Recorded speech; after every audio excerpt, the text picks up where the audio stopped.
Hello everyone. This is Wolf again. Hello, I'm the other one. I'm Toad.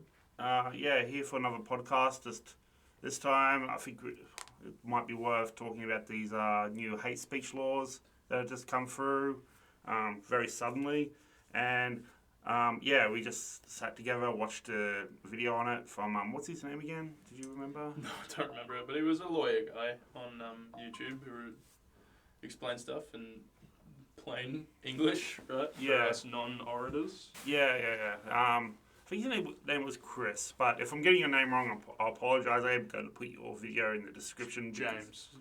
Okay, James. Not Chris, James.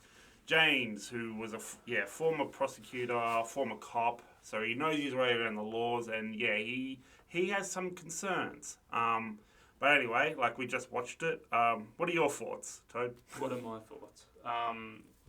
Well, I think it's concerning. Yeah. I guess. I think it's a lot of ambiguous... Sorry, it's not actually necessarily ambiguous wording, but it's ambiguous in what the new crimes actually are and how you'll be prosecuted kind of for them. Yeah. Right? And I think just how far all of it extends is quite concerning. Yeah, I suppose in a nutshell, like these laws have gone from like disregarding, well, it's not prioritizing the intent of a crime, but more of the person committing, the intent of the person supposedly committing this crime of hate speech, quotations, and just a person's feelings as to whether or not they're prioritizing someone's feelings over to whether or not. It's a different metric by which to accuse someone of a hate crime, right? Yeah, it's removing objective, words are categorized as being hate speech versus within this new law, which isn't even proposed, it's already passed at the time of recording.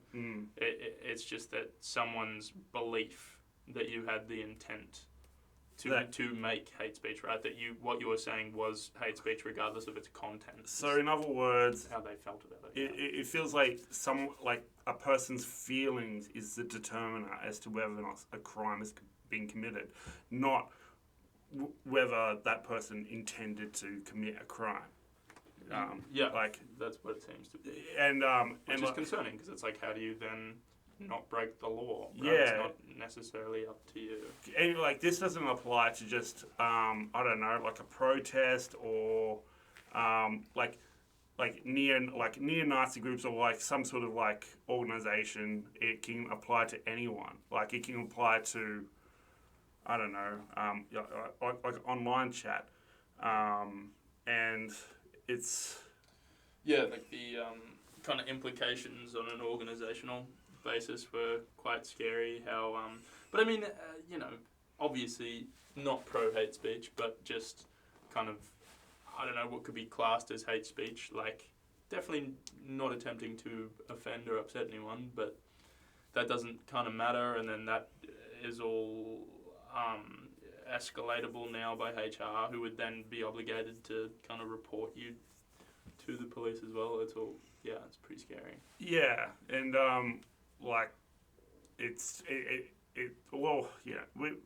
we've never really had freedom of speech in Australia in the same way that America does. No, we don't have a Bill of Rights. We've only ever had implied freedom of speech. Yeah. But we aren't afforded all those protections, that's right. Yeah, the only kind of freedom of speech that we do have is if we're speaking about politics. Politics is under freedom of speech. But the weirdest thing about these laws to me is that they don't apply to religious texts. You're allowed to quote religious texts. But regardless of their content, it can't be classified as hate speech. Yeah, which is super weird because it means because the whole reason as to why these laws were passed in the first place was because of the tragedy that happened in Bondi. Yeah, I can't say I really understood, right? It's more shades of 1984 at that point, right? It's what makes it seem so sus. Yeah. And how quickly it's passed through. It's just like, well, is there an ulterior motive here? Like, what's the actual point? Is it just for the other laws that they passed alongside with it, like the gun control laws and all that? Which, I don't know, I'm not exactly pro-gun, but... The only thing I can think of is that, like, maybe part of the reason why these laws have been put through is because people are to further intimidate political oppositions, such as Maybe. One Nation and conservative. Yeah, I don't know who the target is, but it definitely, the whole point of it seems to be to extend the powers of who you can call the enemy, right? Who you can charge with a crime. Well, Pretty much basically, or it's closer to not having to provide evidence, right? yeah, it's like, and also it's very vague as to what constitutes as a hate crime when, like, especially like I could say, for example, that I like the comedian Dave Chappelle, right? But someone might have a problem with that because Dave Chappelle says things that were transphobic or something like that. But so me saying I like Dave Chappelle to that other person could be, they could consider that as a hate crime, but now they're being given the power to, you know, Yeah, then prosecute. prosecute me. That. Yeah, but not. That seems to be the case. I couldn't understand where you draw the line, right? Like what? Like, is it just not like anything could be constituted as hate speech then, right? If it's all based on But the emotionality of the respondent. and not only that, because like that crime could also be like like because you happen to be associated with an organization, could that organization be? Yeah, so that wasn't quite right. I was saying it's not that if you say something bad, that whatever organizations you're affiliated with then automatically become hate groups. It was saying that if you are in any way associated with a quote-unquote hate group, you then by association are then guilty as well. Yeah. But that's still that's dangerous. Not like far off. Yeah, exactly. It's right? still, because it's like, how do you classify these groups as that? I mean, there's some where it's like obvious. Yeah. Right. Like if you're a neo-Nazi, fair enough. Yeah. But But it's also like because like people already like are pretty quick to just decide that someone is a bad person because of something they posted like 10 years ago. Yeah, that was concerning as well, especially how it related to like extending powers to just deport people for immigration or visas, right? Like it was just, you made a internet, I don't know, an Instagram post. I mean, look, it's not good. It seems to just continually erode the whole indisputable fact that humans make mistakes and they move on, right? That's my main philosophy. We all fuck up. Yeah.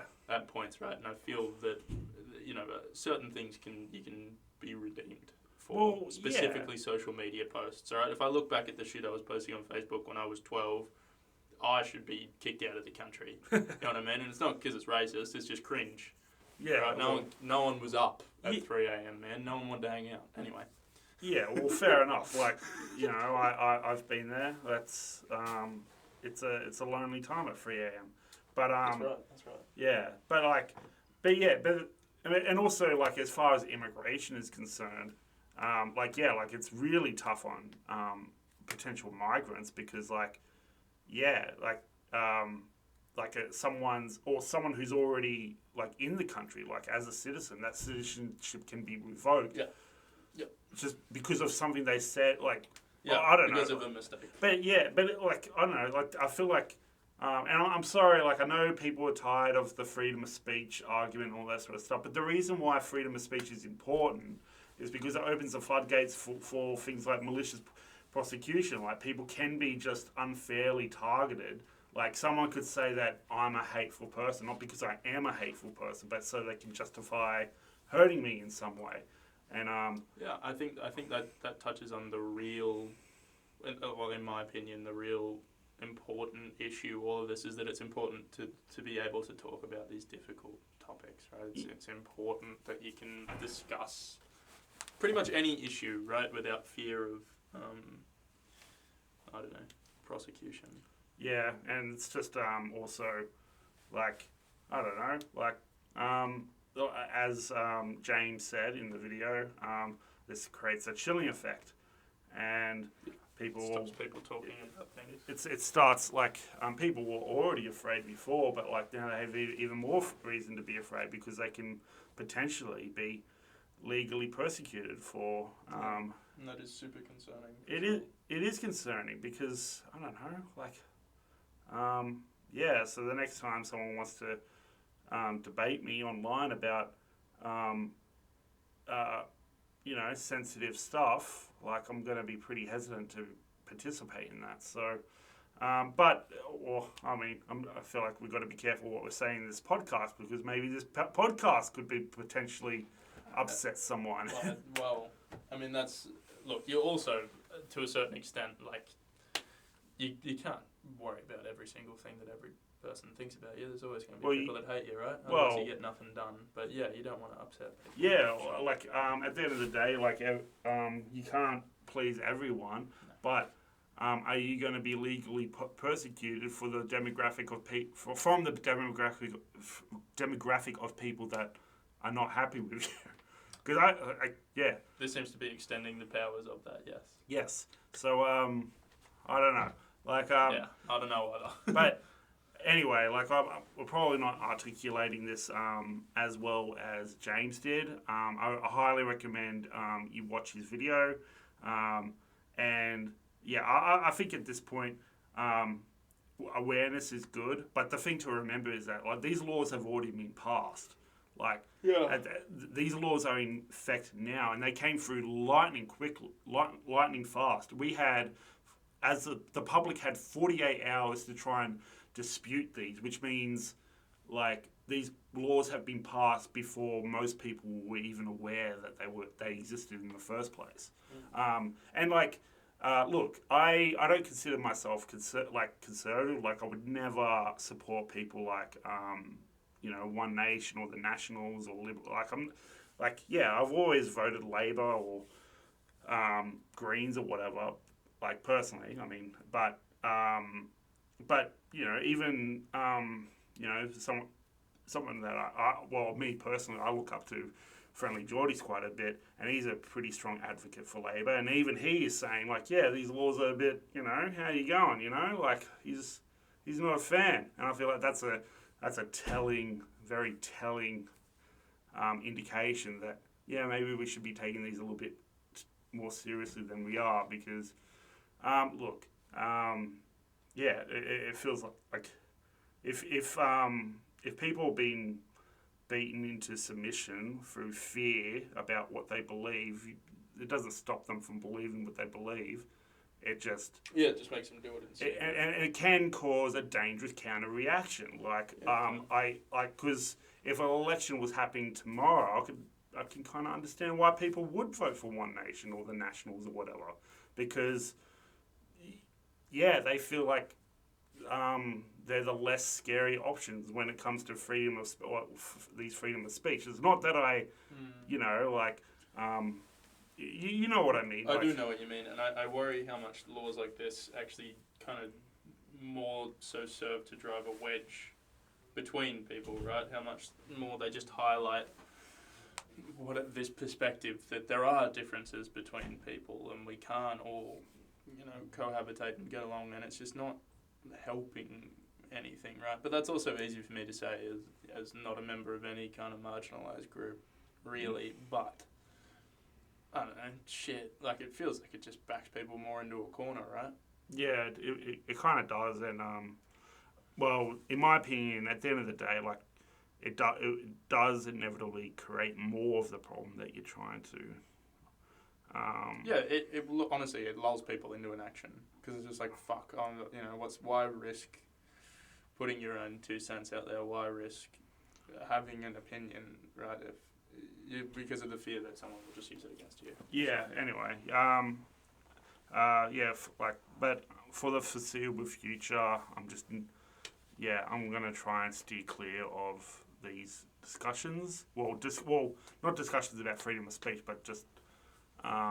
Politically charged racial or gender stuff, because I feel like even if I had the best of intentions, it's just going to be used against me in some way. So, yeah, just let us know what you think. And yeah, like I said again, like definitely, yeah, do some research on it and try and, yeah, because I feel like, you know, at the end of the day, like reducing hate or, you know, people having to suffer consequences for actions and stuff, or like, yeah, if people are out there that are genuinely out there to try and hurt other people based on, you know, their race, gender, faith, whatever, then fair enough. But it has to be done sensibly. Like it has to be done with nuance. Like it can't just be, and it can't like. I just feel like, yeah, there are more important things than... Yeah, there's bigger fish to fry, and it also seems like this doesn't address the actual problem that it sets out to. Yeah, like there's more important things than how we feel about things. You being offended doesn't stop, isn't stopping ICE from doing what they're doing. You being offended isn't stopping Reclaim Australia Day marches and all that sort of stuff. It's like... I don't know. Anyway, I think, yeah, that's about it for now. But See ya. see ya. See you next time. Bye.